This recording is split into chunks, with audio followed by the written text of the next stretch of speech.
Okay, I'm just gonna open the stream with this heartfelt entreaty to you, the viewers. Please don't walk around thinking the Houthi rebels are based. Please, for the love of God. They conscript child soldiers. They perform summary executions in the street. They're not good. They are religious fundamentalist extremists who want to make sure that if you're a woman in like their controlled territory, you have to have a man escort you everywhere because otherwise you're being indecent and can be arrested. And again, there are summary executions.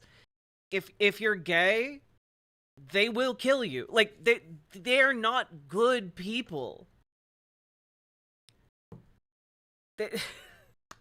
So for the love of God, don't do another one of these Osama bin Laden was based actually type revisions in real time. Okay? They're bad. It is a bad political movement. They are against the concept of democracy. They are monarchistic in their predilections. They believe in establishing a monarchy, a theocratic monarchy. All right? Like they're not there's like no aspect of their society that's really good. And their support has been catalyzed by essentially a lot of religious discrimination between Sunni and Shia, and like their main bastion of support are the Zaidi Shia Muslims in the northern region of Yemen. That's kind of where they got their start, and they've been trying to slowly liberalize. But when I say slowly, the emphasis is on slowly there, okay? And by liberalize, I mean try to make, like, non-Zaidi Shia believe that they won't kill them. Okay? They're not good. And, like, their attempts to, like, take over international shipping lanes is also not good. Like, to really emphasize this, like, there's no way an international coalition wouldn't respond to one of the world's vital shipping lanes being effectively shut down by pirates.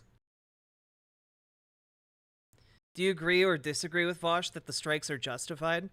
I don't know that they are justified, but they are inevitable. Like, if you're going to attack international shipping, like one of the most trafficked shipping arteries in the world, like, yeah, it's not surprising that, like, a coalition of 30 countries are gonna, like, sail their fleets down there and blow up your ammo depots. It's not surprising to me. And they're not good people either. So I guess, like, as far as, like, justifications go, literally every nation state on the planet is going to look at their actions and be like, okay, yeah, blowing up their ability, their capabilities and, like, their logistical centers to do piracy is probably justifiable. Yeah. You know, I like from the point of view of, like, any state actor on the global stage, they're gonna, like, this is a no-brainer. You know? Hey, Logeno. Like, I'm not like, fuck yeah, the United States bombed the Houthi rebels. But also, like, from what I understand, there were over 70 airstrikes, and, like, all of them targeted, like, munitions depots or, like, manufacturing hubs. And in total, I think, like, 5 Houthi soldiers died. Total. Wait, isn't what they're doing going to end the IDF bombing civilians good, though? Well, I would agree with you that it would be good if there was any possibility at all that Houthi soldiers commandeering shipping and cargo vessels would actually stop the IDF from bombing people in Gaza. Like, that's the thing, right? Like, there's no correlation here between, like, the Houthis bombing international shipping and, like, somehow that stops the violence in Gaza, right? Like, there's no correlation really there at all. Like, if you're attacking international shipping, Israel doesn't even have to respond because they know that an attack on international shipping is going to provoke a global response. Doesn't have to be from the United States, doesn't have to be from the UK. It could literally be from, like, 15 other countries. So, like, it's not actually going to stop the IDF from bombing Gaza. If anything, it might be an impulse for the IDF to expand the war into Lebanon, because Lebanon and Hezbollah are backed by Iran. And so, like, the escalation represented by the Houthis attempting to do piracy in the Red Sea might be perceived as, like, a potential threat to the IDF, and they would use that maybe as a pretext to invade Lebanon and go after Hezbollah. So, like, I think overall this is a net negative for, like, basically the entire region. Yeah. This is like the people who see Arma 3 footage saying Russia's sending supplies to free Palestine. And yeah, no, like, seriously, can for the love of God, can you guys, like, look at some of the war footage that's coming out and just be like, "Oh yeah, that's from a video game." Cuz there's a lot of that. You know?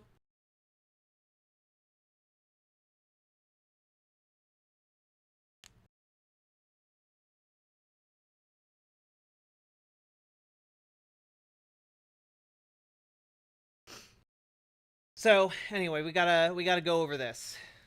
All right. So, first of all, we're gonna start with this take. Brianna Joy Gray, right? Notice that even in America's telling of events, Yemen's blockade has been bloodless. The complaint, now being answered with American bombs, is weeks of delays in shipping times.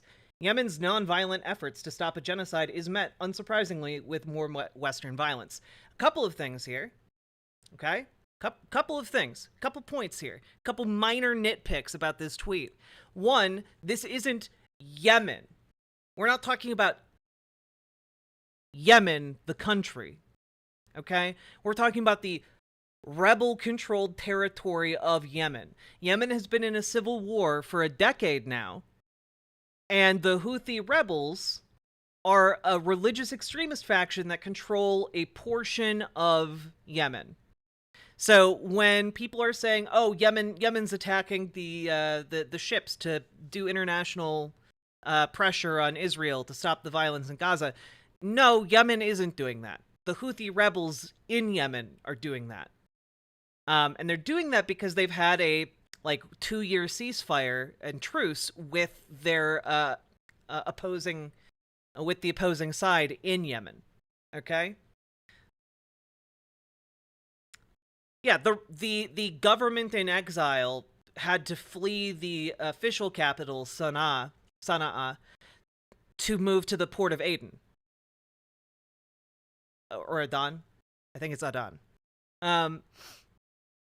So, like, right now, Yemen is, like, hugely divided.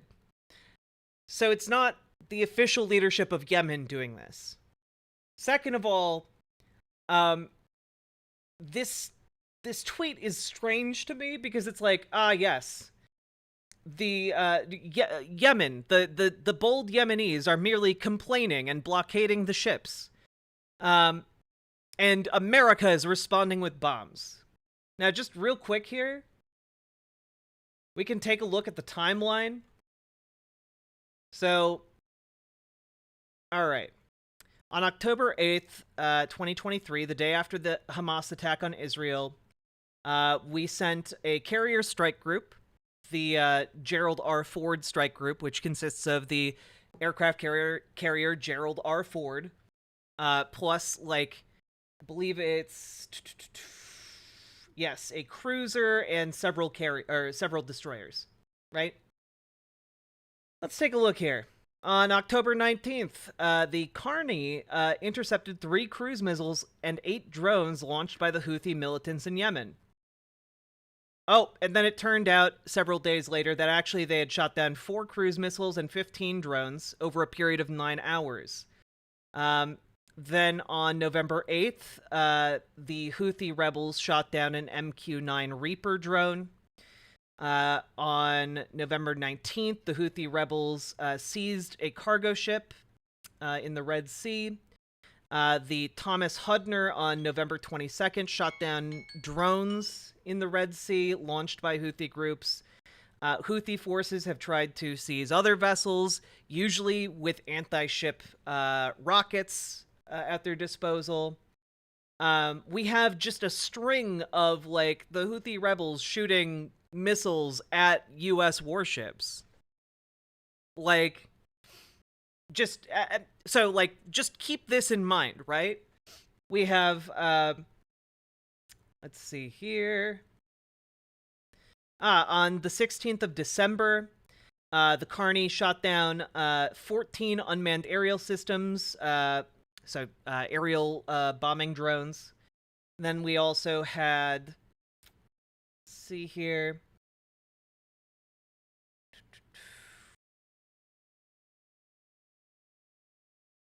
Yes. Then we also had the attack on the Maersk Hangzhou. And these ships, by the way, have now all had to hire independent contractor security.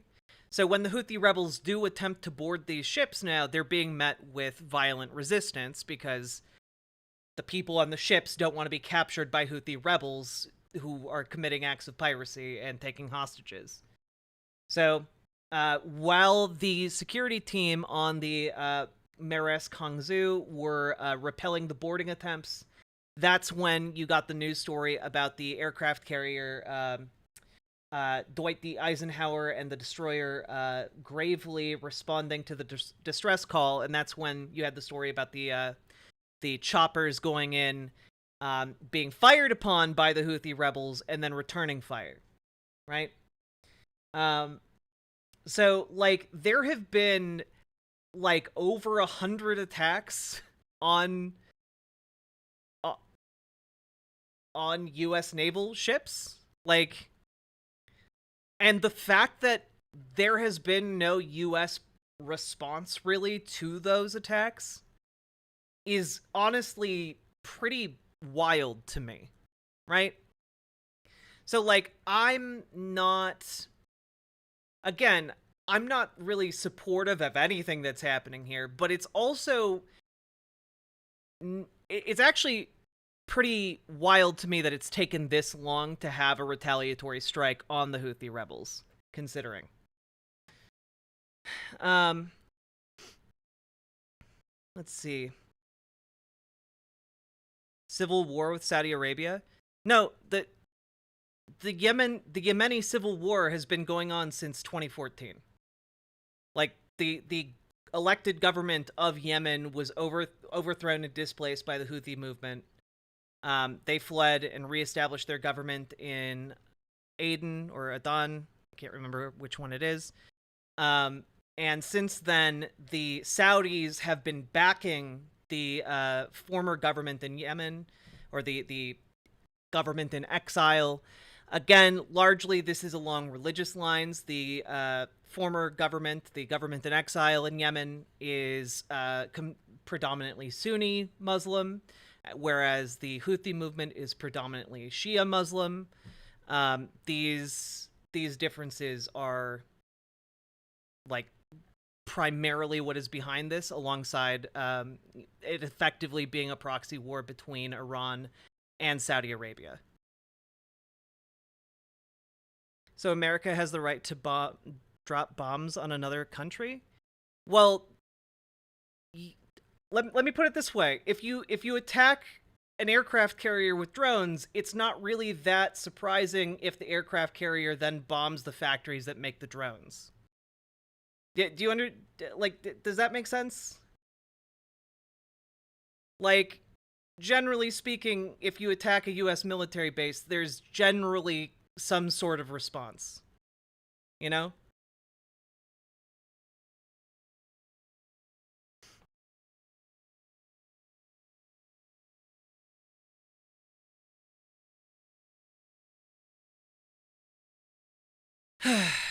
Like, yeah, like the global monetary interests here are interested in having like undisturbed shipping, and each one of these cargo ships has over $100 million in like stuff on them. Like, people are pretty upset about about this all over the world, you know?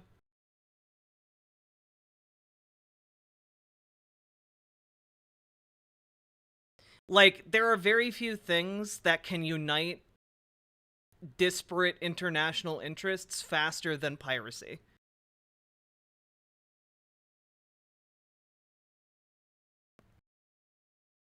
Hey, Monica.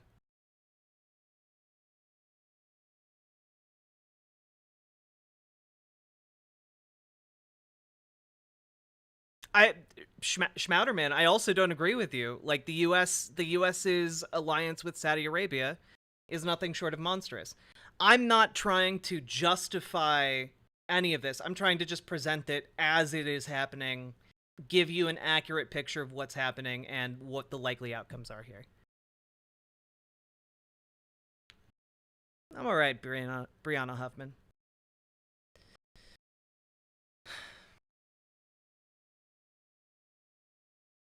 Yeah, like basically the only time piracy has like is like flourishing is when like states are officially formalizing and legalizing acts of piracy. You know, like the British privateers, you know? Um exactly.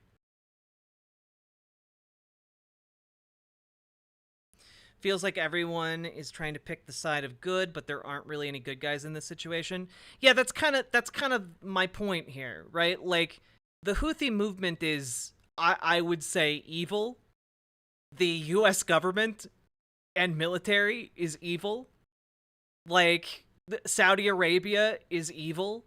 Basically, the only people who aren't like just outright evil actors in all of this are the civilians in the Gaza Strip, who are unfortunately suffering with the consequences of evil governance on basically all sides.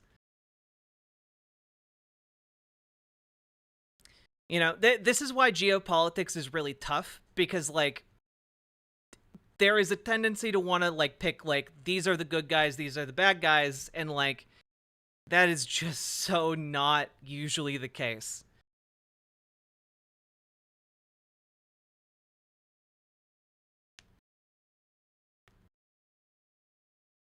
So I'm hoping that it does not escalate from here. Like, from most of the targets that as I understand it from having done some research on this uh, before going live, my understanding is most of the targets hit by the U.S.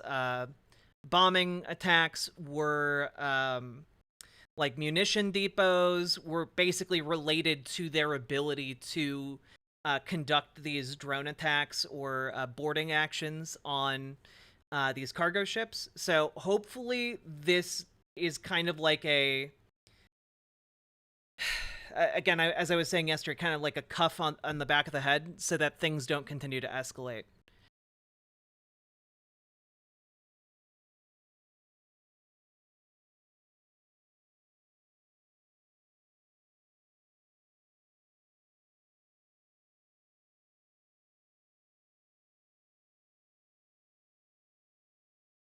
Also, war is a racket. True. True, true, true.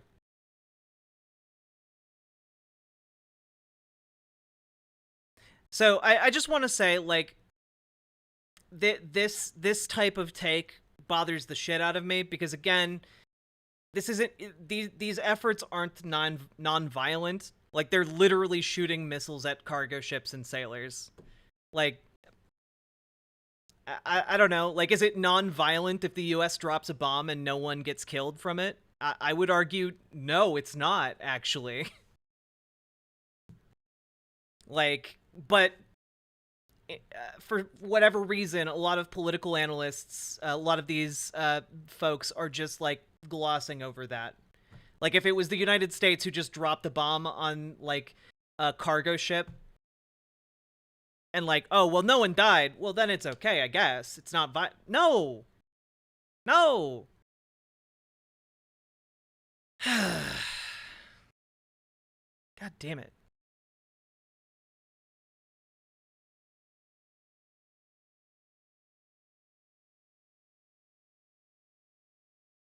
Yeah, I mean, like, radar facility used by Houthi militants was hit, 2 U.S. officials said. You can see, like, here are where they predominantly attacked. The explosion we saw yesterday was confirmed to be a munitions depot being hit. Yeah.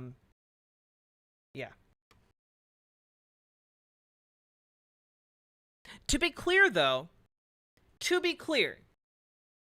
if the Houthi rebels were engaged in violent action to stop the genocide, that is something that I might arguably support. Like, something that would actually maybe stop the genocide if, like, that was even remotely possible. Like, I'd support that. But this isn't that. Like, attacking random cargo ships is not stopping the genocide being perpetrated by Israel. Like, to be clear, my analysis of this situation is the Houthi rebels they are playing into their propaganda line, because again, their slogan literally calls for like the death of all Jews. And second of all, so like it appeals to like kind of the people who are appealed to by that. And second of all, they're also looking for money. Like they're looking for confiscating these ships to use and distribute and sell those goods. Yeah, my read on this situation is that it is a PR move and also both PR and recruitment move, and also financially motivated, you know? Because they have been able to recruit more people since their piracy campaign began. And that is, of course, good for them when they are aiming to have, like, a sizable standing army in case the ceasefire/truce expires between the two factions in Yemen.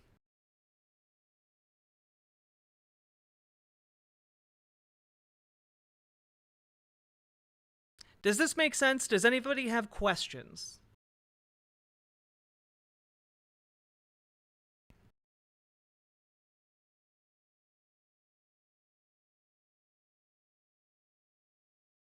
Additionally, as we move on here, right?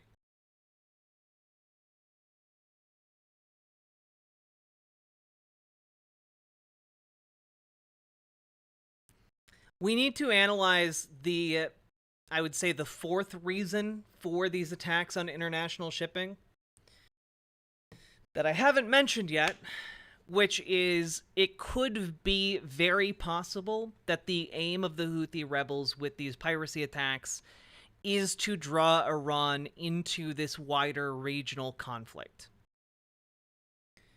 So the Atlantic ran a piece today by Arash Azizi. The Houthis have backed Iran into a corner. A militia Tehran helped build, maybe dragging the country to war.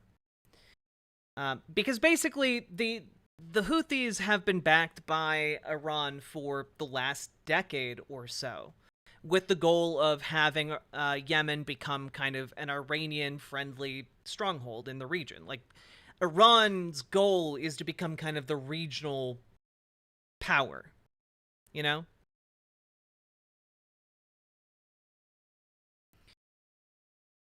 I mean, no.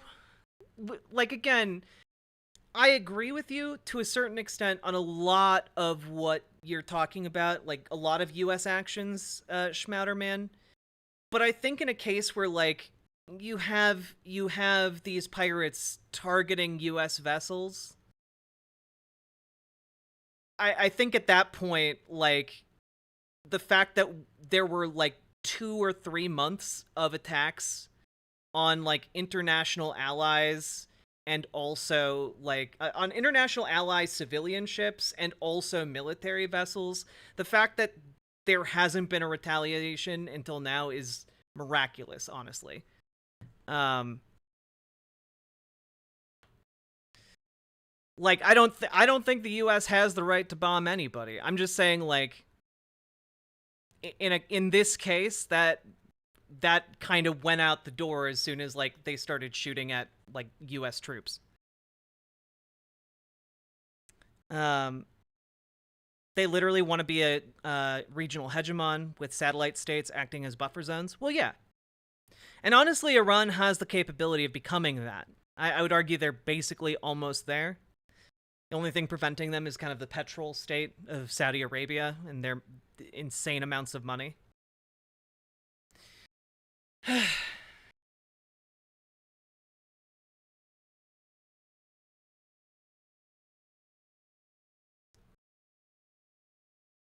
Also, again, I think that even if you took the US out of this equation, like, there are 19, I think, or I think the number might be up to 24 other states willing to engage in this action. Houthis are in a find out phase. Yeah. It's always a special case. I mean, I think sometimes it's just not surprising. Do I think it's good? No. Do I think like this was an inevitable outcome of people engaging in piracy? Yeah, I do. Like, the sun rises again tomorrow, whether I think that's good or bad.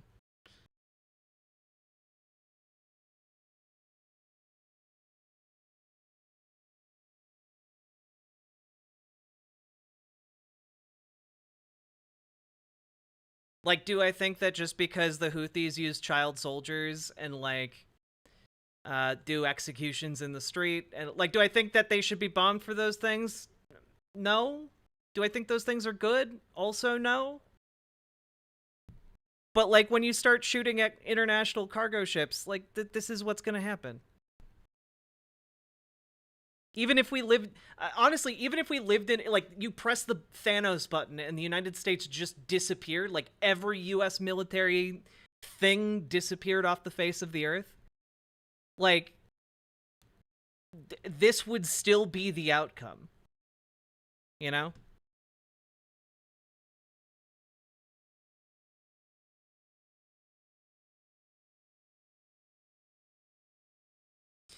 Yeah, so Erica, that's exactly it. Like, this is the logical result of their actions, which leads me to wonder if that is exactly why they did these actions, right?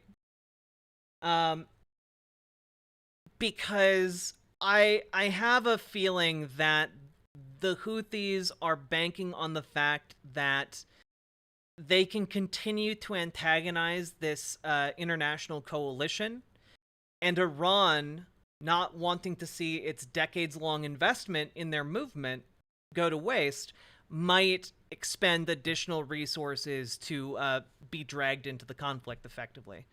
You know, that I think that is kind of what they're banking on here.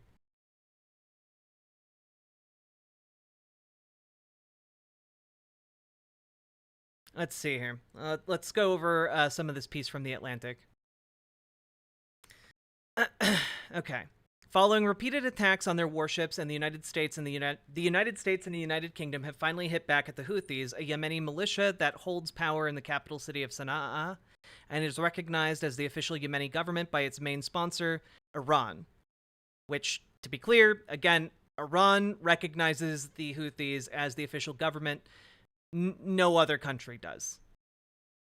The attacks come after weeks of warning and a day after a UN Security Council resolution asked the Houthis to stop their attacks on commercial shipping in the Red Sea. The recent skirmish has now heightened a fear that has preoccupied Middle Easterners since Hamas's gruesome attacks on October 7th ushered in a new war with Israel. Could the war spread to an all-out conflagration involving Hamas's main backer, Iran? keep in mind, if this happens, Hezbollah will absolutely also become involved, and this is going to turn into like a world kerfuffle. It's going to be a far-ranging conflict, we'll say. It's not good. But Iran has no ability to project force outside their own borders. The warship they sent to the Red Sea is 40 years old, hopelessly out of date, and completely unable to defend itself from U.S. warships. See, that's what you might think. Um,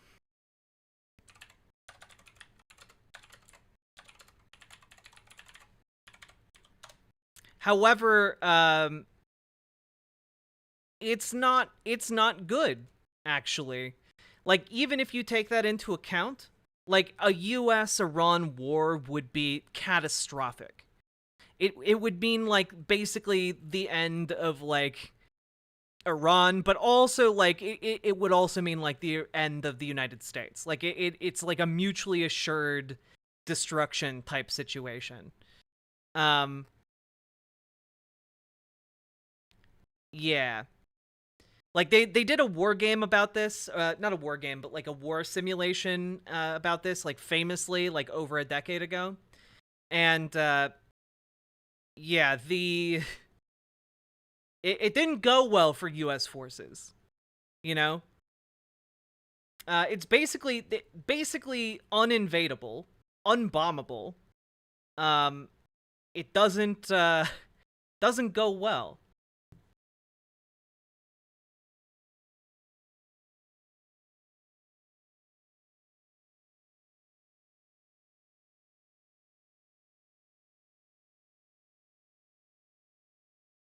Let's see. I'm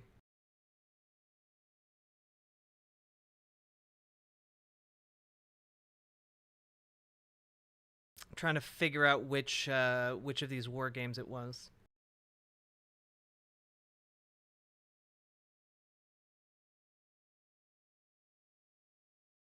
Oh yeah, okay. Basically, in this war game,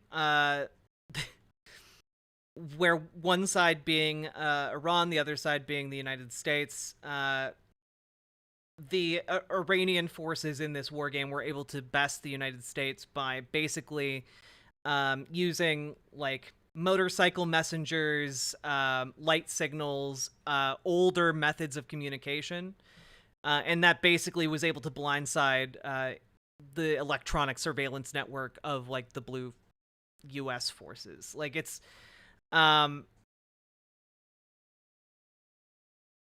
it's it's basically what would happen. Like the United States has a certain air of arrogance about its ability to deal with large forces, but the United States is terrible about dealing with asymmetric warfare, which is basically what Iran would do, and they're incredibly good at it.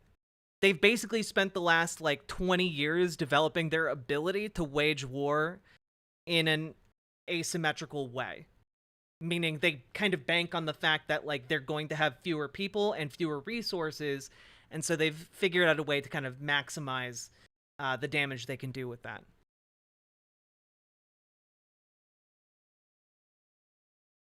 Yeah, but the thing is, you can get as many strato bombers as you want, Watcherner, but like the entire country of Iran is basically a gigantic fortress. If you wanted to create like terrain that would be more fortress like, you would be hard pressed to do it. So like their military capabilities have had like over 100 years to dig into their mountains, to dig into their position. You know? Like there's not a way for them to really be affected all that much. Like certainly they would take damage from bombers, but like they would continue to be functional as a military.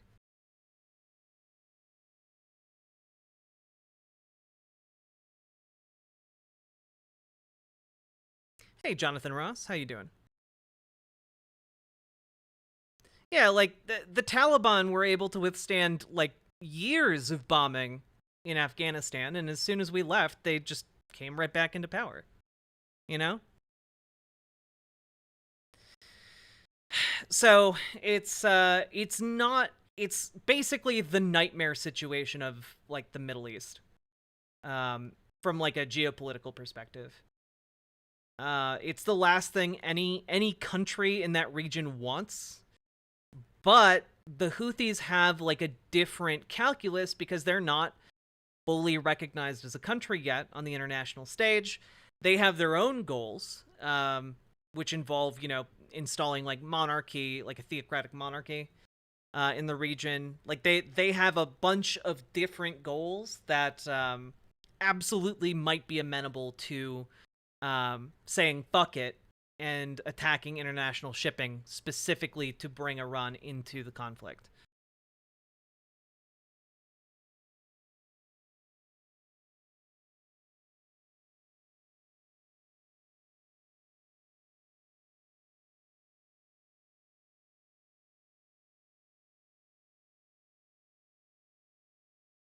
So yeah, it's not good, right? Also, to clarify one thing, just because I've seen some misinformation going around on social media, the 73 airstrikes that were carried out against the Houthis were against military targets. They're not like buried within like civilian compounds. So the targets that were hit and exploded did not have civilian casualties. The people who died or were injured were specifically fighters for the Houthi government. Just as a point of clarification. Now that might change, but for now, that's where things kind of stand.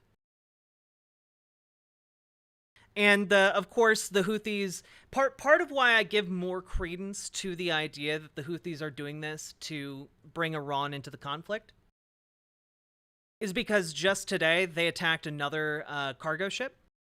They fired several anti-ship missiles at an oil tanker, I believe, in the Red Sea. So the attempted attacks on international shipping are continuing, and I just don't see anything good coming out of this. Like there's no possibility that this ends the slaughter of Palestinians in Gaza. There's no way that this is cooling off the conflict in the region. There's no like this is entirely designed to make things worse. So yeah, there's nothing good that is happening here. And the United States is playing right into kind of that escalation. That's not unsurprising. I'm hoping that things don't continue to get worse, though, because nobody will benefit from that.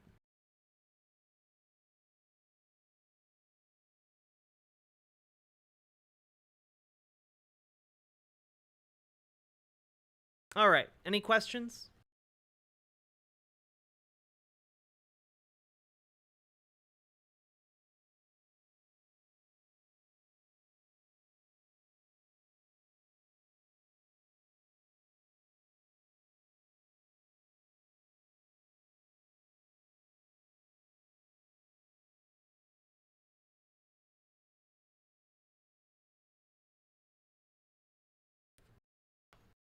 One thing the Americans are really good at, escalation. True.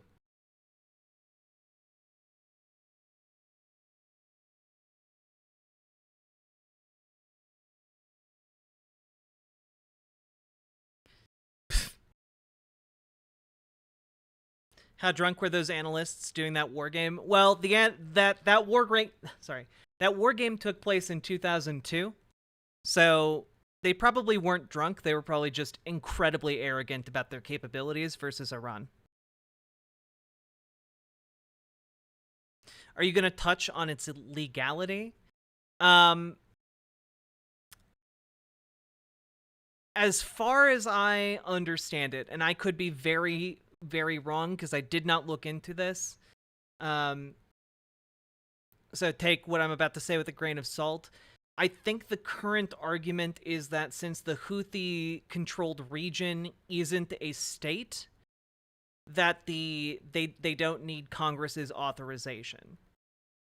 I think that is the argument. I don't happen to agree with it, but I believe that's the argument.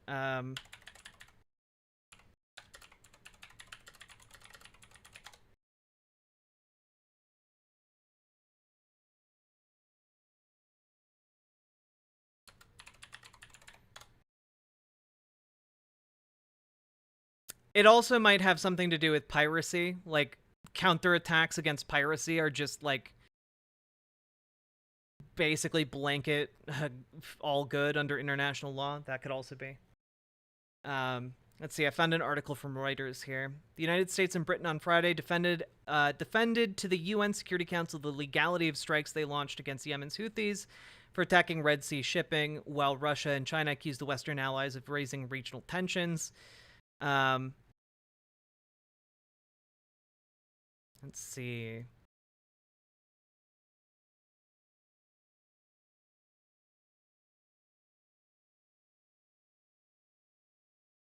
Yeah, the argument they're making is basically they're pirates, ergo it's fine under international law.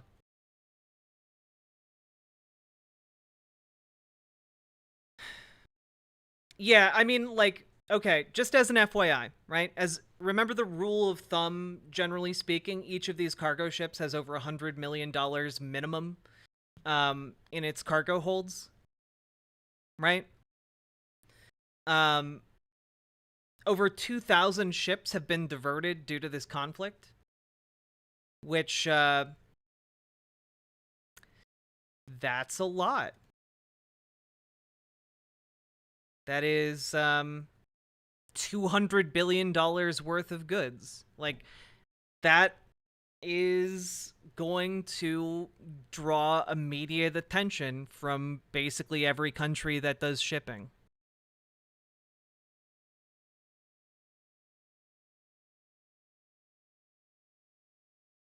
The idea, Chris Huggy, I believe, is that they kind of portray the piracy as like predominantly targeting ships that are carrying like arms and ammunition, or are Israeli in origin, so that it is in some way damaging Israel's well-being in an effort to end the genocidal actions they're taking in the Gaza Strip.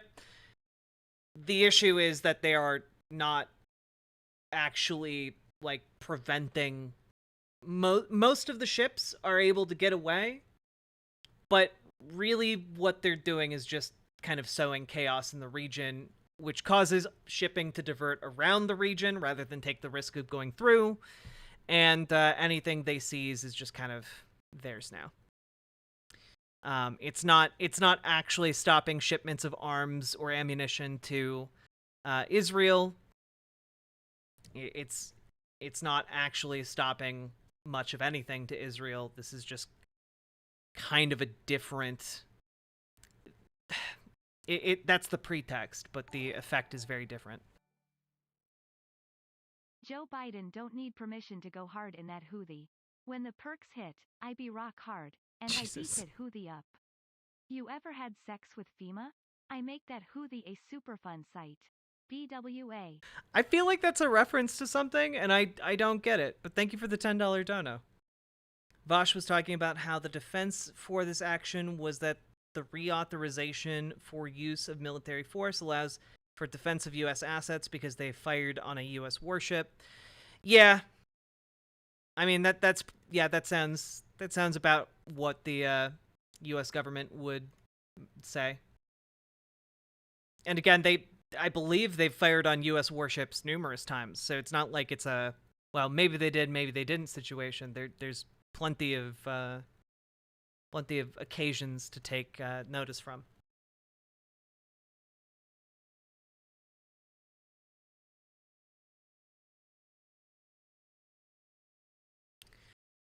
It sucks.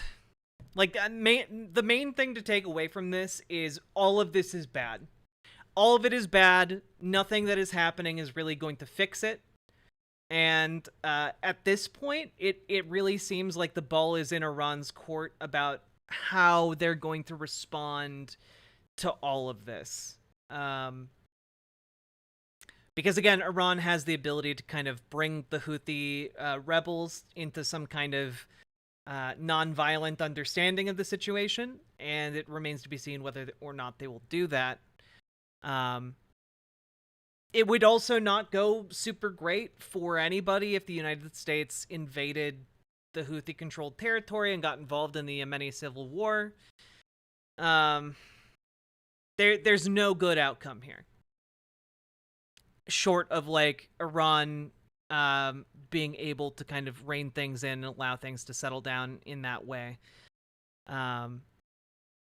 I'm also just terrified that if Iran was to not do that, that Israel would take it as provocate. Oh my god, I can't talk today. Provocation to invade Lebanon. Because again, Lebanon has basically been holding its breath this entire time, hoping that Israel would not invade them. Because keep in mind, Israel has a fully mobilized force of over 200,000 soldiers. And they like exchange fire with Hezbollah on the daily. So it's like very much on the table that military attention in Israel could turn towards Lebanon. So I'm really hoping all of this doesn't spill over, because it's only going to mean more suffering for everybody. And honestly, like, probably exponentially more for the people in the Gaza Strip and the West Bank.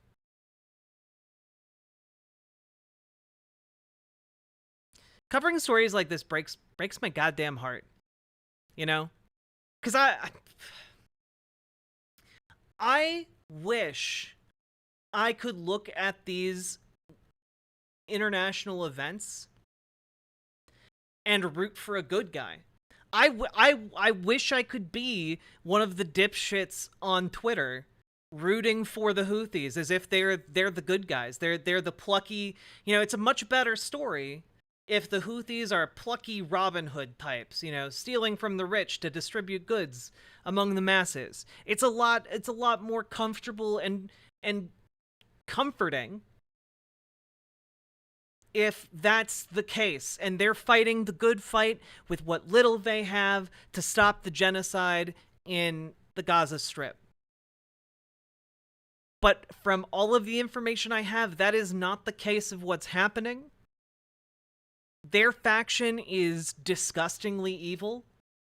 The United States imperial effort is disgustingly evil.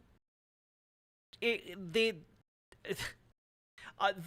most level-headed actor in all of this is probably the Iranian government, and that should be a kind of terrifying thing. But I wish I could just, for a while, believe that the Houthis are the good guys in all of this, and they're just not. They're just not. I wish I could tell you that they were. But the pirates in this case are not the good guys.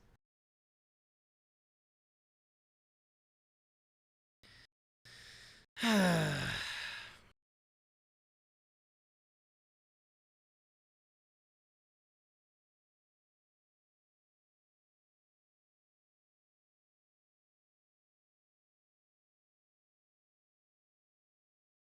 you caught any of Ben Gleib's reporting on Gaza? He's in Israel.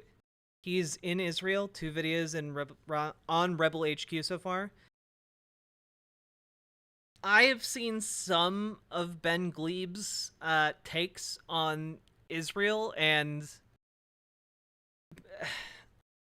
I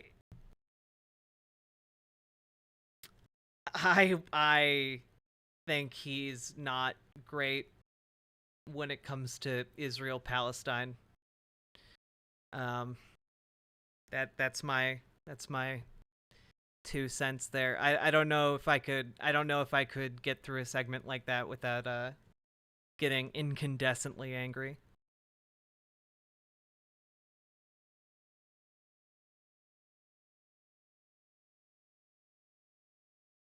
No, like as far as like a level-headed state actor goes, Iran is like, despite the fact that they are heavily influenced by like theocratic values, like strangely an incredibly competent state despite that.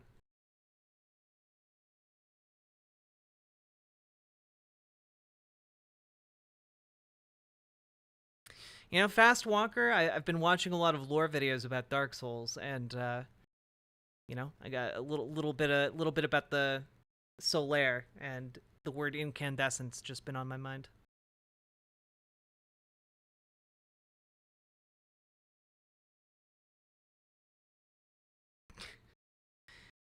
Uh,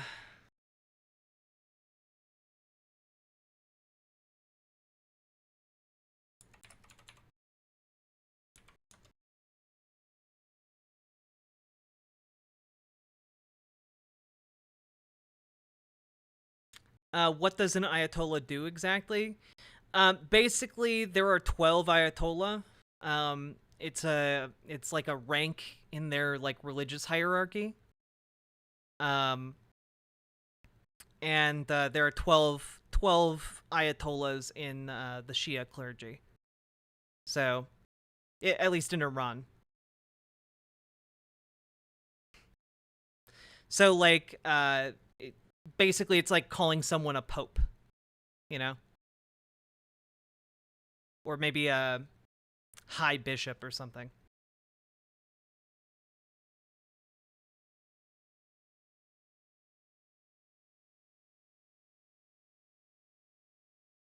Also, like it's kind of like a only in Iran type thing.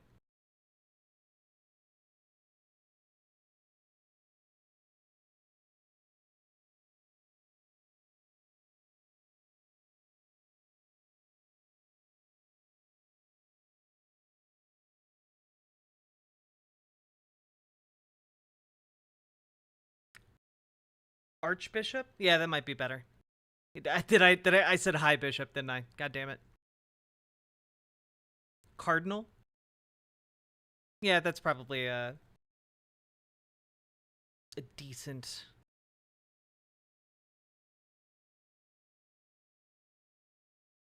Iran needs more underboob. I don't even know what that means. All right.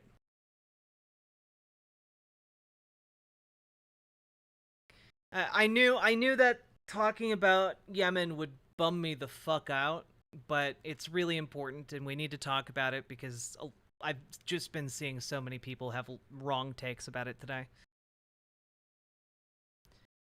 Like I don't want to. I As much as I would like to believe it, I don't want to sell you guys the like a fairy tale version of what's happening.